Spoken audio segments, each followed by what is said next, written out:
Hey guys, welcome back to my channel and another video here. Today's video is going to be our quarterly Orly Colorpass swatch and review. Full disclosure, I am on the Orly PR list, but I also already paid in full for my Colorpass, so I got two. The one that I cracked open and used on my nails and for the photos is the one that I received in PR because that one simply arrived to my home first. So I'm gonna put the one that I paid for aside and probably do it in a giveaway at some point or give it to somebody. I don't know yet.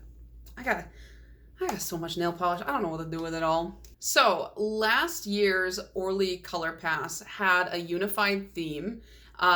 Each quarter was a different art style or art movement. I really loved that because it was cool. By the second Colorpass, I had realized like, oh, they're doing art movements. So it was fun to try and guess the next two, like what art movement are they gonna do? What kind of colors are we expecting to see? I don't know if they're gonna do that again, where it's like a unified theme throughout the year. And even if they are, this one is called Hopeless Romantic, which I don't know what that could be. Is it like a movie trope or something like that? I really have zero guesses as to what the theme could be. Well, I have one guess, and is it a movie trope? That's my singular guess. Like movie or book or whatever, you know, like that kind of a thing. So I don't know. We'll see maybe in this coming summer when we have two to go off of what the overall theme is. But before I get away from myself and ramble for too long, let me just break down really quick for you what the Orly Colorpass is for those of you who may not know. Orly Colorpass is a quarterly subscription service that you can either pay upfront and get an entire year's worth of color passes or 6-piece collections each season, or you can wait and then just purchase a season here or there if you want. I purchased the yearly subscription, which is $119. If you choose to buy piecemeal quarter by quarter, they're $36 per quarter. I prefer to do the yearly subscription because it saves you $25 versus if you bought each quarter individually, but also you save about $109 overall versus the MSRP, like the sales price on the website, if you buy the full year Colorpass, which to me, that's a great deal as somebody who really loves Orly nail polish. I really like the subscription because it is only quarterly, so it doesn't feel super overwhelming. You're not getting new stuff every single month. I think that a quarter is a really good amount of time to play with these 6 polishes. They also give you a couple extra goodies here and there. Usually it's like some kind of treatment, a topper, a base coat, a tool of some sort, and I'll be showing you those as well. So with all that said, let's get into the live swatches. I have full hand swatches for you, and then I will talk about my thoughts more at the end. So let's do the 3 more fun finishes first, and then we'll get into the creams.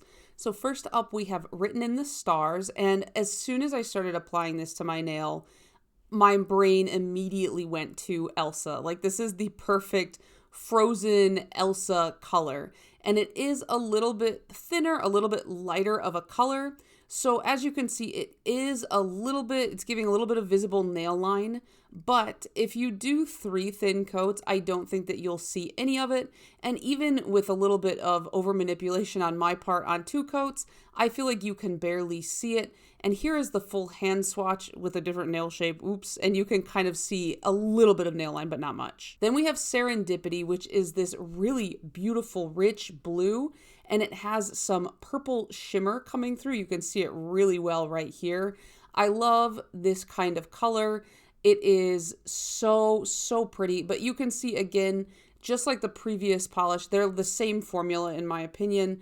It is a little bit thinner of a polish, a little bit more watery, so you will have to do 3 thin coats if you want 0 visible nail line, but even with 2, I feel like you can barely tell. Then we have Opposites Attract. This one is more leaning towards the shimmer. It's a slightly metallic shimmer, and this is a purple base with a blue shimmer running through it, which I am a sucker for. As you can see, there are some visible brush strokes.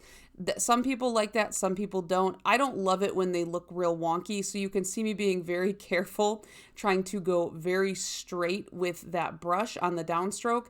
And honestly, now you can barely even tell. And when it dries down, I feel like you can tell even less.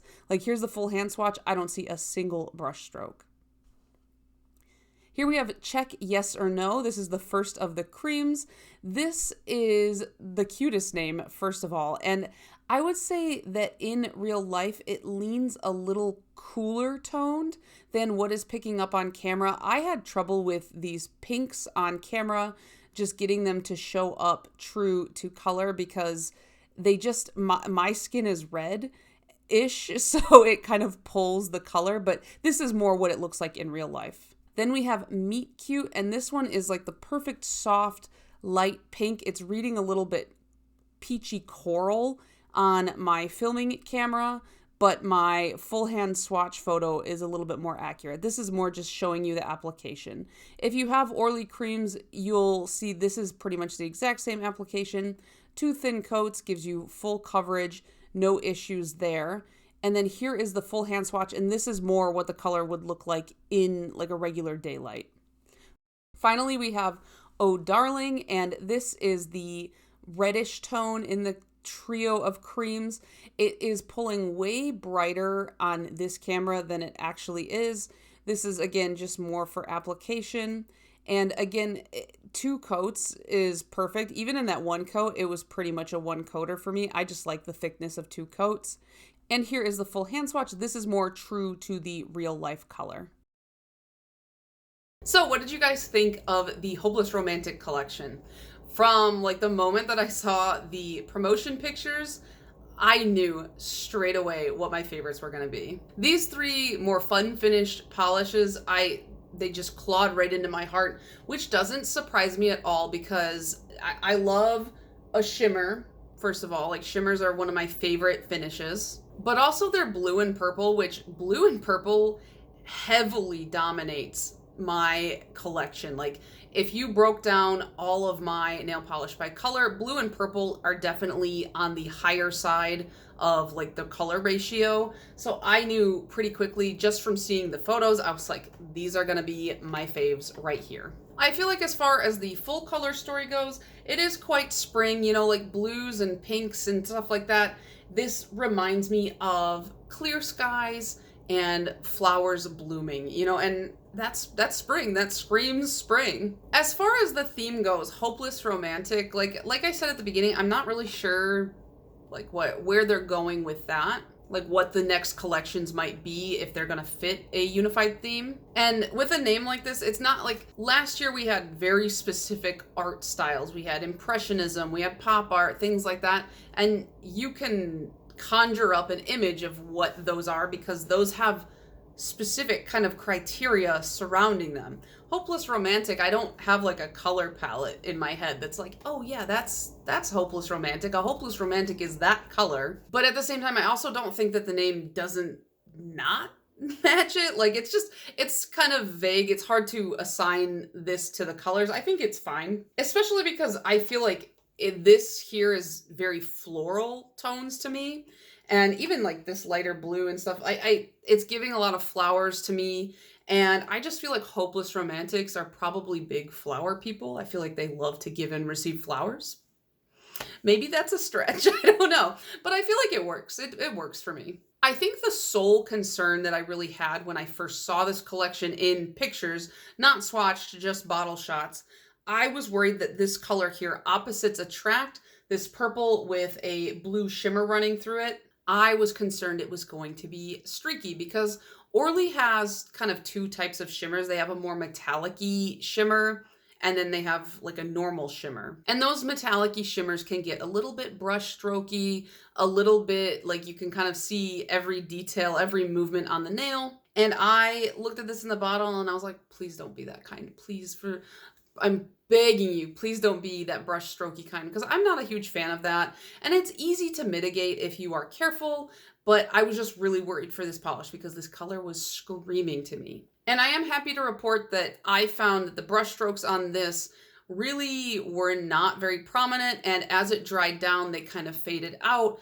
So unless you were like this far away from your nail and really, really looking for it, I don't think you would notice any kind of brush stroke. So I felt like that was good. And if you are really quite uniform with your second coat, you know, the coat that's going to show through, I would say that they're imperceptible to the naked eye. Like, nothing to worry about with this one. One thing I do want to note is that Serendipity and Written in the Stars, I felt personally had a slightly longer dry time than the rest of the collection. I can't say for certain why, but my feeling is that these two polishes and other polishes like these from Orly, these ones that have kind of glitter suspended in them, I think they might use a slightly different, slightly thicker base to mix these polishes, because they just do feel a little bit goopier, a little bit gummier when you're painting them on the nail than what would you say, like a normal cream or something like that. And so if you are too quick to put top coat, if you don't wait long enough for it to dry, the top coat will kind of pull and catch on the polish. So the way around this, which you should be doing anyways, if we're, being honest, like, let's be responsible nail polish appliers. I'm sure not. But the best thing you could do is 2 to 3 thinner coats. And I just think that 3 thin coats is far better and causes less of a hassle than doing 2 thicker coats in order to get like super opaque nails. And then by the time you finally can put on top coat, it's like time for bed. So just work in thinner coats with these two. They're beautiful colors. They're definitely worth it. I especially really like Serendipity here, but I made the mistake of being a little too fast, because when I'm swatching, sometimes I try to go a little bit faster when I have a lot to swatch, and I was being a little too ambitious, and I tried to put top coat on one of these before it was dry, and it just pulled half of it right off the nail, and I had to repaint that whole nail. So like, don't make the mistakes that I did. As for my favorite, I'm gonna pick a favorite cream and a favorite like sparkly finish, just because I feel like the creams are so different from the sparkly ones that they're separate in my head. So the cream that I really liked was Meet Cute. I just think this is like a really classic, nice, gentle pink. The other two are great staples to add to my collection, but out of the 3 tones of colors, I wear pinks the most, like versus red or like the more fuchsia leaning. I love a pink. I have a lot of pinks in my collection. So I had to go with Meet Cute. Out of the fun finishes, it was a little bit harder for me to decide, but on site, like right off the bat, I definitely liked Opposites Attract. I do still think this is my favorite, not just of the fun, but like out of the whole collection. I'm just a sucker for blue shimmer in anything. I'm coming to learn that about myself. You put a blue shimmer in anything, I'll probably want it. So I really like this one. However, it was a pretty close call, because when I started putting on Serendipity, I was like, oh, ooh, I like that. But ultimately, I just think that it's like, this is blue with a purple shimmer running through it. This is purple with a blue shimmer running through it. So they're like kind of similar, but I want the purple base. I really like the purple base. I really like Written in the Stars in the bottle, but I just don't wear this tone of blue too often. I always am like, ooh, in the bottle, like I'm really attracted to it. I really like it. And then I get it on my nails and I'm just like, that looks a little icy for me. So even though I feel like this overall fits with the collection really well, it's just not one that I'm going to find myself reaching for as often as these two. So we got 2 bonus add-ins this month. The first one is their new peel-off base coat called One Night Stand. I believe they used to have a peel-off base coat, and this is kind of like a replacement coming in, different formulation. I never tried the old one, so I can't give you a comparison there, but I have tried a handful of peel-off base coats, and so I was excited to give this one a shot as well. I believe that it's selling individually on the website for $15 a bottle, and it did say very clearly on the information card they gave me that this is only meant to last 1 to 2 days. So I don't think that they're trying to set up false expectations. I've seen some brands say like, oh, our peel-off base coat lasts up to a week and things like that. And like, not on me, not on my nails. My body rejects peel-off base coats, but I like that they were like, yeah, this lasts 1 to 2 days. Like, that's all you can expect. And that's what I went to it expecting. I've worn it twice. The first time it lasted about 16 hours before the first nails started to peel. The second time it only lasted about 6. Both times I prepped the nail. I dried out the nail plate and I put thin coats of this on. I'm not sure why the second time they just started flying off, but it definitely does what it's supposed to do and it peels right off. I personally like to use peel off base coats for swatching, so the fact that it comes off really fast for me is a good thing. I can also see something like this coming in handy for like if you're going to a fun event and you want to wear super sparkly nail polish solely for that event. Just wear this and then you can easily take that sparkly nail polish off, no scrubbing needed. I did talk to somebody on Instagram who she had been wearing it 3 days at that point and said it was still going strong. So I think a lot of it really is dependent on your body chemistry. Mine just hates peely bases. They also sent a nail art brush, and this one is the Long Detailer. As you can see, it's got a pretty fine point. I think the quality of these brushes, I haven't used them yet for nail art, but just like the handles and the packaging of them feels pretty good. I think that I purchased one in December and I came away from it thinking like, yeah, that was worth the money that I paid for it, just because they are like, they have a cap which really protects them. They come in a tube, so if you want to like double protect them, you can hang on to these.